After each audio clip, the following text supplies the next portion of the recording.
نحمده ونصلي ونسلم على رسوله الكريم اما بعد فاعوذ بالله من الشیطان الرجیم بسم اللہ الرحمن الرحیم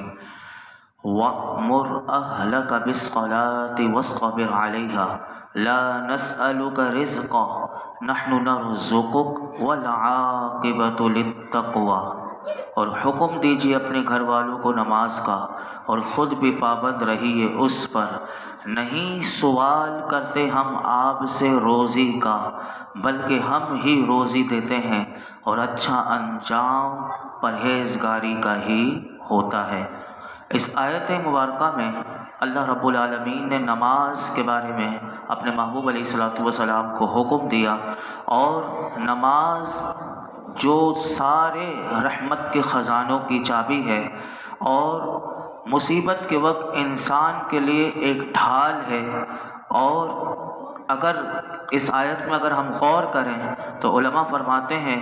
کہ نبی کریم صلی اللہ علیہ وسلم سے اللہ رب العالمین نے اس کی پہلی آیت میں حضور سے ڈائریکٹ حضور سے نماز پڑھنے کا حکم حضور کو دیا گیا، اور اب اس آیت میں ارشاد فرمایا کہ اے محبوب جتنے تیرے ہیں ان سب کو ہماری بارگاہ میں شرف باریابی کے حاصل کرنے کا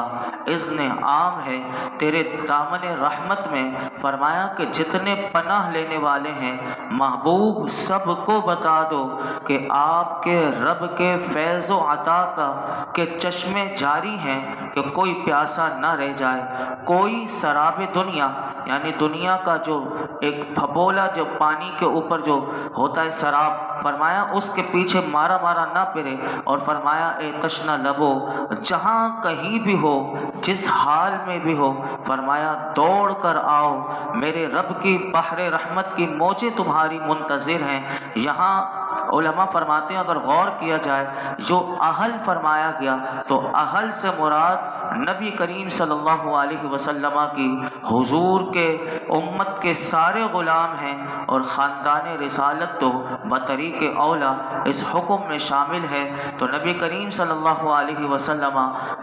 اس حکم کو پانے کے بعد 7 مہینے تک حضرت علی رضی اللہ تعالیٰ عنہ اور شیر خدا کے گھر بی بی فاطمہ الزہرا کو اور شیر خدا کو جگانے کے لیے نماز صبح کے وقت حضور خود جایا کرتے تھے اور ان کو بیدار کیا کرتے تھے۔ لیکن آج اگر ہم مسلمانوں کا حال دیکھتے ہیں تو مسلمان جو ہیں وہ صبح سے لے کر شام تک بازاروں میں ہمیں کاروبار کرتے ہوئے نظر آتے ہیں۔ اگر ان کو دیکھیں تو کوئی خیت میں کوئی کاروبار کی کتنی مشقتیں برداشت کرتا ہے، کوئی 14 گھنٹے، کوئی 18 گھنٹے، کوئی 20 گھنٹے، کوئی 16 گھنٹے، کوئی 9 گھنٹے، اتنی مشقت اور محنت کرتے ہیں، اور کوئی اگر مشقت والا کام بھی ہوتا ہے تو وہ کرنے سے پیچھے نہیں ہٹتا کیونکہ اسے دنیا کی دولت مل رہی ہوتی ہے۔ لیکن صبح سے لے کر شام تک بازاروں میں کام کرنے والوں کے بدن میں کوئی تھکن اور کوئی ان کو تھکاوٹ محسوس نہیں ہوتی، لیکن جیسے ہی منادی مسجد سے ندا کرنے والا جب حی علی الصلاح کہتا ہے، حی علی الفلاح کہتا ہے، تو آج معاشرے میں جب ہم دیکھتے ہیں تو ایسا لگتا ہے کہ یہ آواز سننا تھی کہ ان کے جسم کا رونگتا جیسے درد ہونا شروع ہو جاتا ہے، اور ایسا لگتا ہے کہ جیسے ان کا جسم ٹوٹ رہا ہو۔ اور یہاں تک کہ علماء پیر کرم شاہ صاحب الازہری جس زمانے میں، یا آپ جو ہمارے بزرگ جو یہاں پر موجود ہیں درس قرآن میں، انہوں نے دیکھا ہوگا کہ پرانے زمانے میں جب یہ صفائی جیسے آج بھی ہوتی ہے جیسے رات کے وقت کر لیتے ہیں، ورنہ یہ جو گلی کوچوں کی صفائی کرنے والے یہ مسلمان ہی ہوا کرتے تھے، لیکن آج یہ کام دوسروں نے لے لیا، جو غیر مسلم ہیں وہ کرتے ہیں۔ لیکن پہلے زمانوں میں مسلمان ہی یہ کام کیا کرتے تھے، اور کس وقت کیا کرتے تھے؟ صرف نوکری ہوا کرتی تھی، اور سردی سخت سردی بھی ہو تو فرمایا وہ سحری کے وقت گلی کوچوں میں وہ پابندی سے جھاڑو دیتے ہوئے دکھائی دیتے تھے۔ نہ اس وقت نیند ستاتی ہے اور نہ سردی راستہ روک کر کھڑی ہوتی ہے۔ اگر اس کو میں اس پر بھی کہوں کہ جو کاروبار یا جن کی نوکریاں رات کی ہے تو ان کو نہ سردی ستاتی ہے اور نہ ان کو کوئی بھی کام کرتے وقت جسم میں کوئی درد ہوتا ہے، لیکن علماء کہتے ہیں یہ توفیق قبولیت وہ سہانا وقت وہ قبولیت والا وقت کہ اس میں بہت کم لوگ ہوتے ہیں کہ جو اپنے رب کے حضور وہ وضو کر کے نماز فجر سے پہلے جو تہجد کا وقت ہوتا ہے اور اس میں وہ کھڑے ہو کر اللہ کی بارگاہ میں کھڑے ہو جائیں اور سجدہ کر کے توبہ بھی کریں، اور لیکن یہ نہیں ہوگا۔ یہ کیوں نہیں ہوتا؟ اس کی وجہ لکھی۔ اس کی وجہ یہ ہے کہ جب نماز کو ایک بوجھ سمجھا جاتا ہے، اور بعض لوگوں کے ذہن یہاں تک علماء نے لکھا کہ یہ ایک سزا سمجھتے ہیں، کہ مسلمان اس کو نماز کو سزا سمجھتے ہیں کہ جو ہمیں مسلمان ہونے کی صورت میں دی گئی۔ اگر لوگوں کو یہ پتہ ہوتا کہ نماز تو وہ رحمتوں کے خزانے حاصل کرنے کا ذریعہ ہے کہ انسان اگر اس نماز کے ساتھ وابستہ ہو جائے تو پھر اتنے اللہ کی رحمتوں کے دروازے کھل جاتے ہیں اور ابر کرم برستا ہے کہ مصیبتوں کے جتنے سیلاب کے سامنے یہ بند باندھ دیتا ہے۔ اور اگر ایسا ہم نہ کریں تو پھر ہمارے لیے پھر جیسا معاشرے میں آج ہو رہا ہے، وجہ یہی ہے کہ ہم سمجھتے ہیں کہ نماز جو ہے جب تک اس کو بوجھ سمجھا جائے گا تو پھر نماز نہیں پڑھ سکتا، اور جب نماز کو اللہ کا حکم سمجھے گا تو پھر جب بندہ نماز پڑھتا ہے تو اس کے لیے بہت سارے رحمت کے دروازے کھل جاتے ہیں۔ اس آیت میں اللہ نے دوسری بات ارشاد فرمائی کہ محبوب نہیں سوال کرتے ہم آپ سے روزی کا، بلکہ ہم ہی روزی دیتے ہیں۔ تو جب سے علماء فرماتے ہیں کہ ہم نے اپنے آپ کو رازق سمجھ لیا ہے اور صرف یہ سمجھ لیا کہ دنیا میں رزق کمانے کی ذمہ داری اپنے اوپر لے لی، اس وقت سے لے کر ہم اس چکر میں سرگرداں ہیں کہ یہ 20 سال اگر آپ دیکھیں تو لوگوں کا ایک ذہن ہی ایسا بن گیا کہ دن رات کا کوئی لمحہ ایسا فرصت کا نہیں ملتا کہ جس میں ہم اپنے خالق اور مالک کو یاد کرتے ہوئے نظر آئیں۔ لیکن اس غلط فہمی کا قرآن میں بار بار ازالہ کیا گیا اور بتایا گیا کہ لوگوں یاد رکھو کہ تم رازق نہیں ہو، نہ اپنے بال بچوں کے اور نہ کسی کے تم کمانے والے تم رازق ہو، بلکہ فرمایا رزق رسانی کا جو بوجھ تم نے اپنے اوپر لاد کر خواہ مخواہ تم اپنے آپ کو ہلکان کر رہے ہو، فرمایا کہ رازق میں ہوں، کیونکہ میں تمہارا خالق ہوں، میں نے تمہیں بنایا ہے، ساری کائنات کو بنانے والا میں ہوں، رزق کو پیدا کرنے والا میں ہوں، اور تمام خزانوں کی چابیاں میرے قبضہ قدرت میں ہیں۔ تو اللہ رب العالمین فرماتا ہے میں تمہیں بھی روزی دیتا ہوں اور تمہارے اہل و عیال کو بھی روزی دیتا ہوں اور ان کو پالتا ہوں۔ تم رزق کی فکر میں، تم کمانے کی فکر میں ان دھندوں میں پھنس کر اپنی زندگی کے جتنے دن تمہیں ملے ہیں ان کو برباد نہ کرو، بلکہ اپنے انجام کی فکر کرو۔ ترغیب کے لیے میں آپ کے سامنے صرف 3 حدیث مبارکہ رکھتا ہوں، اس سے سنیے کہ جو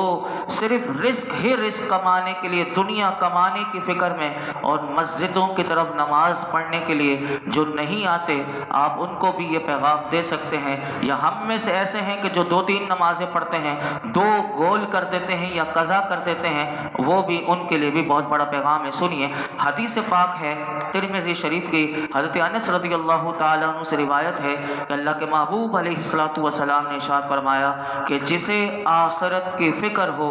اللہ اس کا دل غنی کر دیتا ہے، اور فرمایا اس کے جتنے بکھرے ہوئے کام ہوتے ہیں اللہ اس کو جمع کر دیتا ہے، اور فرمایا دنیا اس کے پاس ذلیل ہو کر آتی ہے۔ یعنی یہ وہ ہے کہ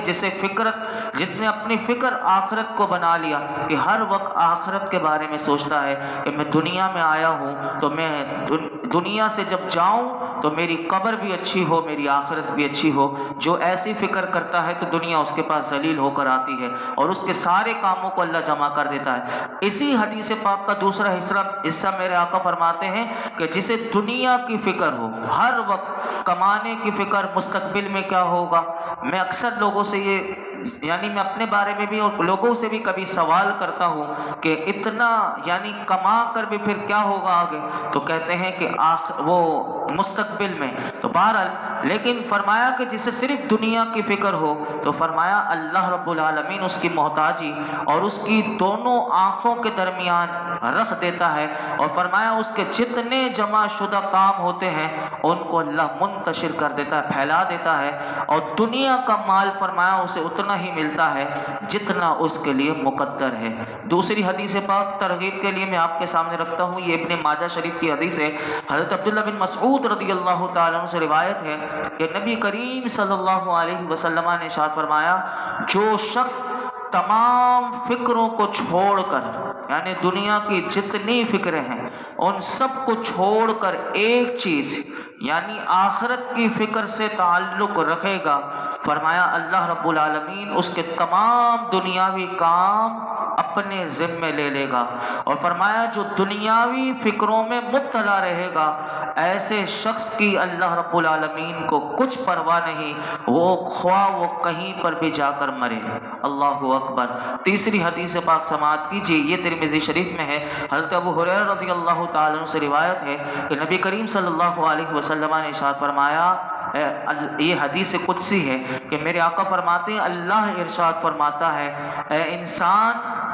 تو میری عبادت کے لیے فارغ ہو جا، میں تیرا سینہ غنا سے بھر دوں گا اور تیری محتاجی کا دروازہ بند کر دوں گا، اور اگر تو ایسا نہ کرے گا تو فرمایا تو تیرے دونوں ہاتھ مشاغل سے یعنی جس میں تو مشغول رہے فرمایا بھر دوں گا اور تیری محتاجی کا دروازہ بند نہ کروں گا۔ آج دیکھ لیجئے کہ جب سے لوگوں نے رزق کے پیچھے بھاگے تو آج دیکھ لیجئے عبادت کو چھوڑا، اللہ کی عبادت کو چھوڑا، تو آج کیا ہے، ہر کوئی رزق کی کمی، مہنگائی، بیماری، اور جتنا کما رہے ہیں وہ پورا نہیں ہوتا،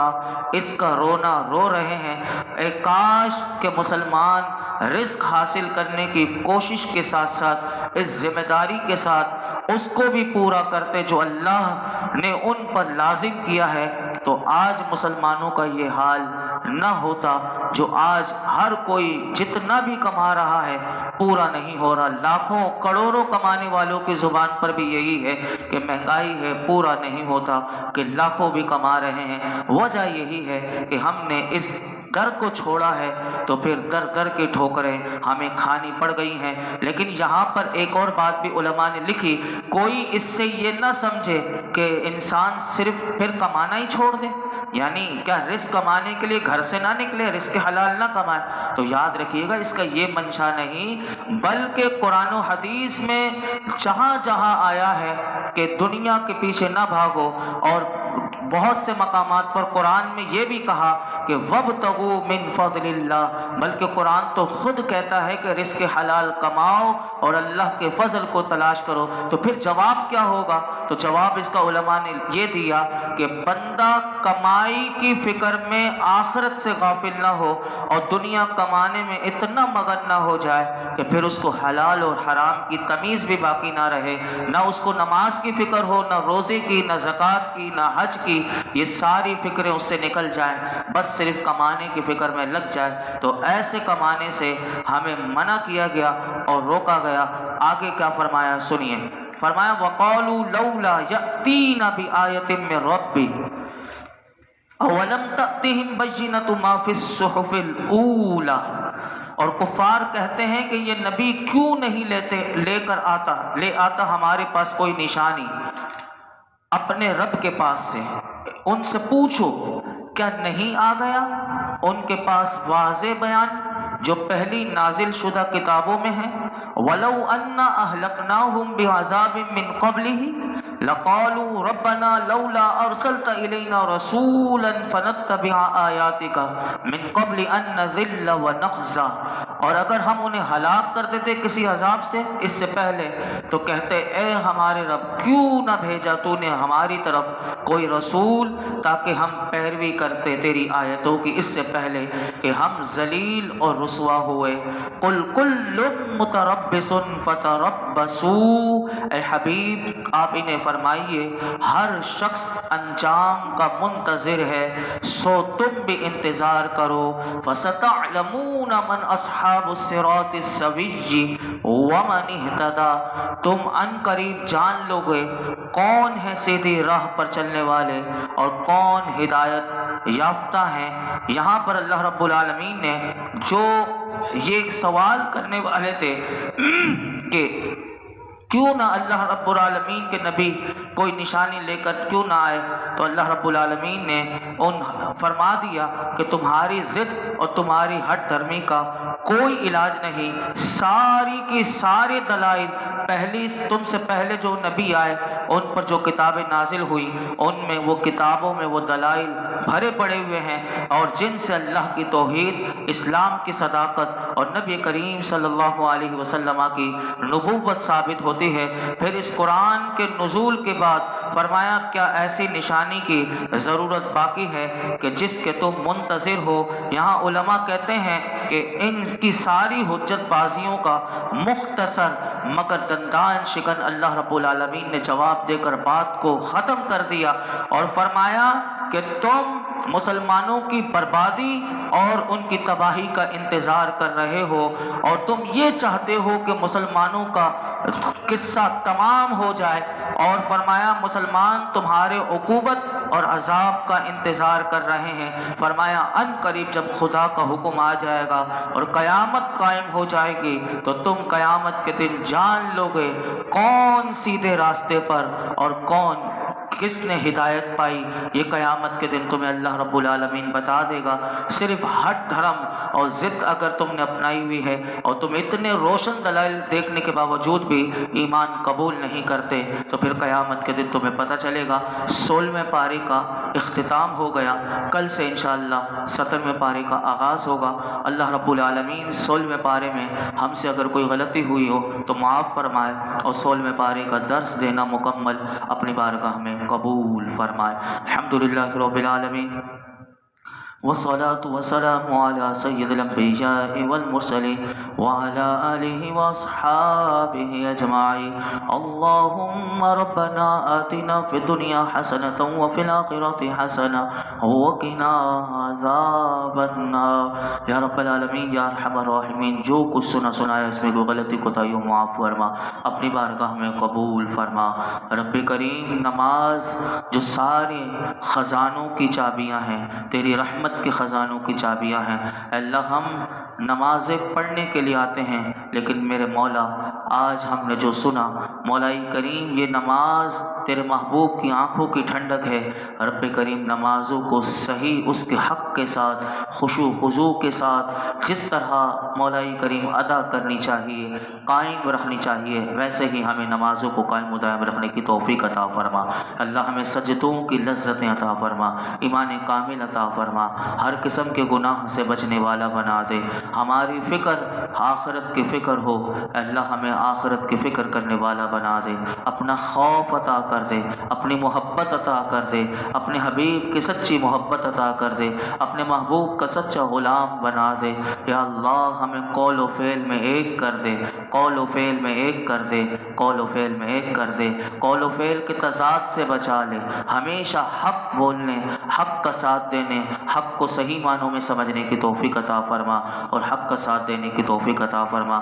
یہ جتنے حاضرین موجود ہیں اللہ سب کی جھولیوں کو، دامنوں کو مرادوں سے بھر دے۔ وصلی اللہ تعالی علی خیر خلق محمد وعلی آلہ وصحبہ اجمعین۔